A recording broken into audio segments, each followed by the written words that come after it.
Apa khabar? Ini saya turun video channel YouTube Tokusatsu Indonesia. Okey. Ini tentang apa? Tentang ni. Memang selalu ada hal unik jika membahas perbandingan antara dua franchise ini. Apalagi mengingat bahwa kenyataan Power Rangers adalah adaptasi dari Super Sentai. Selalu ada penyesuaian yang diubah satu dengan yang lainnya. Meskipun masih mengambil stock footage dari Jepang, namun juga ada beberapa footage yang sengaja digunakan dalam adegan berubah atau sering kita sebut sebagai morphing. Dan dalam episode kali ini, kita akan mengulas beberapa adegan berubah atau morphing yang mengcopy dari Super Sentai-nya. Tapi kita tidak akan memasukkan versi pilot dari Mighty Morphin Power Rangers, karena episode tersebut adalah bagian yang dibatalkan dan kemudian diganti menjadi versi independen. Kalau begitu langsung saja kita ulas 7 adegan berubah Power Rangers yang mengcopy Super Sentai versi Tokovex Indonesia.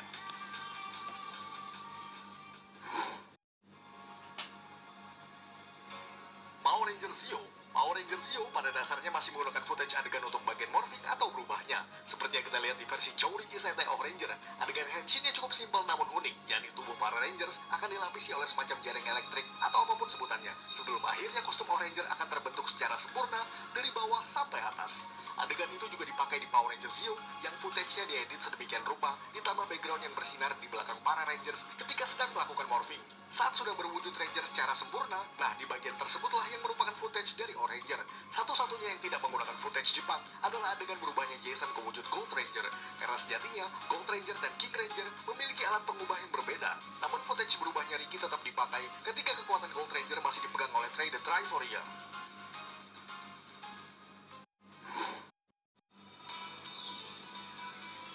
Power Rangers in Space. Adegan berubah yang ada di Power Rangers in Space juga mengambil footage dari versi Jepangnya. Sebagai contoh, di bagian ketika para Rangers membuka dan menekan kode di Astromorphers, yakni ketika mereka menginput kode 335 Enter, itu tentu saja merupakan footage dari Mega Ranger. Bedanya, jika di Mega Ranger para anggotanya berubah dengan adegan yang memperlihatkan full body dari kaki hingga kepala, lalu berputar ke mode Mega Suit. Akan tetapi di versi in Space, para Rangers hanya akan memperlihatkan bagian wajahnya, lalu adegan akan berganti ke footage Mega Ranger dengan ditutupi semacam animasi watermark yang bertuliskan Morphing Complete. Tentu saja untuk menutupi tulisan Mega Ranger Ready. Maka dari itu, kita masih akan bisa melihat beberapa detail-detail kecil di mana tulisan tersebut masih sedikit terlihat di belakang watermark tersebut. Namun kedua versi tersebut tetap sama-sama keren, terlebih untuk adegan berubah in space yang diiringi semacam musik bernada high-tech. Siapa yang masih ingat dengan nada ini?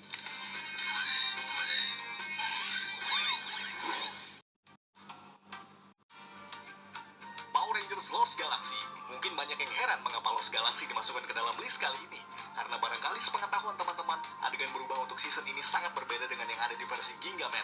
Yaitu memang benar, sepanjang series, adegan morphing di Lost Galaxy adalah yang paling unik dan berbeda jauh dengan yang ada di versi Jepangnya. Namun di episode kolaborasi dengan Power Rangers Lightspeed Rescue, uniknya para Rangers berubah dengan memutarkan dial yang ada di Transformer mereka. Padahal sepanjang season Lost Galaxy sendiri, mereka tidak pernah melakukan hal tersebut. Karena para Rangers hanya akan berubah dengan menekan tombol yang ada di Transformer dengan menyerukan kata Go Galactic. Namun yang terjadi di sini sungguh sangat berbeda. Itu karena adegan tersebut memang merupakan footage dari adegan Henshin Gingaman, terutama dari movie QQ Sentai Go-Go 5 versus Gingaman. Karena episode ini memang mengambil footage dan plot yang berasal dari movie tersebut. Akan tetapi satu-satunya adegan berubah dalam episode Lost Galaxy yang masih mengambil footage Gingaman hanyalah milik Mike Corbin ketika ia berubah menjadi Magna Defender. Bedanya untuk versi Gingaman, Hyuga berubah dengan menggunakan pedang Bull Riot, sementara Mike berubah dengan menggunakan Magna Morpher yang merupakan modifikasi dari aura Changer milik Dai Ranger.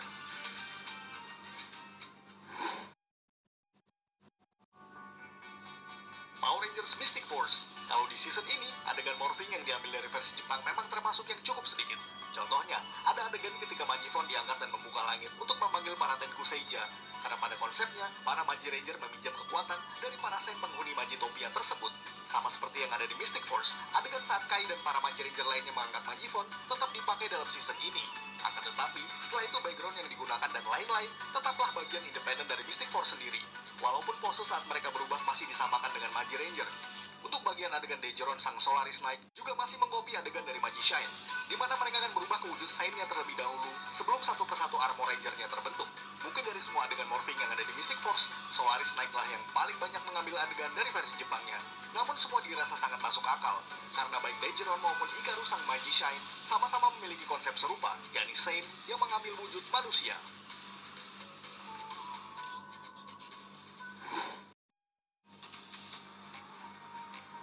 Power Rangers Mega Force dan Super Mega Force. Walaupun dua season ini mengambil footage dari Sentai berbeda, namun bagaimanapun juga tetap kita ulas dalam segmen ini saja. Seperti yang kita ketahui, baik Megaforce dan Goseiger sama-sama memiliki adegan berubah yang berlatarkan langit cerah. Bedanya di Megaforce, para Ranger di sini akan melakukan salto ke belakang, diiringi dengan animasi motif hewan yang berlari dari arah belakang untuk membentuk helmet mereka. Dan setelah helmet selesai terbentuk, adegan akan langsung disesuaikan dengan footage dari Goseiger, yakni angle kamera akan berubah dari samping menuju arah depan wajah mereka dengan background yang lebih gelap beserta kartu-kartu yang ada di bagian latar tersebut. Begitu juga dengan yang ada di Super Megaforce. Jika para Rangers berubah ke Super Mega Mode dengan adegan yang mirip dengan Gokaiger, akan tetapi walaupun masih mirip, adegan tersebut sejujurnya masih independen dan tidak asal kopas footage. Dan sejujurnya yang masih kopas footage justru adalah adegan ketika mereka berubah ke Legendary Ranger Mode, di mana semua peralihan bentuk yang ada merupakan footage dari Gokaiger, seperti SPD, Mystic Force, Wild Force, RPM, dan masih banyak yang lainnya. Itu semua merupakan rekaman yang diambil dari Gokaiger saat mereka berubah ke mode Super Sentai terdahulu. Namun kembali lagi semua harap dimaklumi karena pada season tersebut, seperti yang kita ketahui memang sedang dalam masa krisis, sehingga penggunaan footage Jepang secara berlebihan menjadi kunci utama untuk menghemat budget.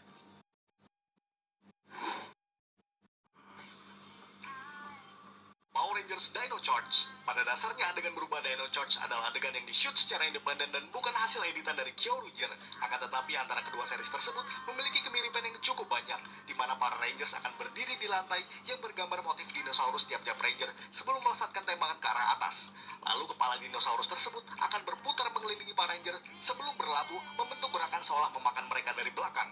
Tentu saja itu adalah bagian yang membentuk kostum Rangernya.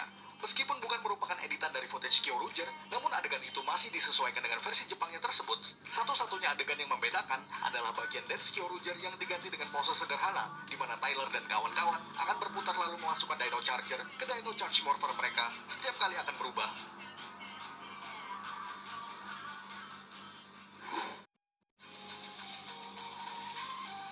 Power Rangers Wild Force, dan yang terakhir adalah yang paling jelas mengcopycat adegan dari versi Jepangnya. Seperti yang kita bisa lihat, di Wild Force maupun Gao Ranger seperti memiliki adegan yang sangat identik.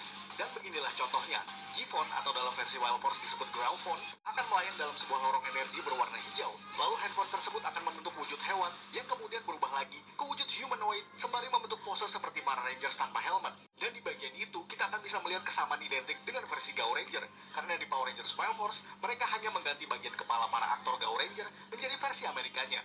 Maka dari itu, untuk adegan Tyler Earhart, kita akan melihat dirinya yang merupakan wanita namun bertubuh pria. Ya, itu lantaran Ranger kuning di Gao Rangers adalah pria. Maka dari itu, body type yang ada di adegan Henshin-nya akan tetap sama, sebab hanya bagian kepalanya saja yang diganti. Namun bagaimanapun juga, meskipun memiliki kesamaan yang sangat identik dengan versi Gao Ranger, Wild Force tetap menjadi salah satu season Power Rangers terbaik yang digemari oleh banyak penonton. Ya.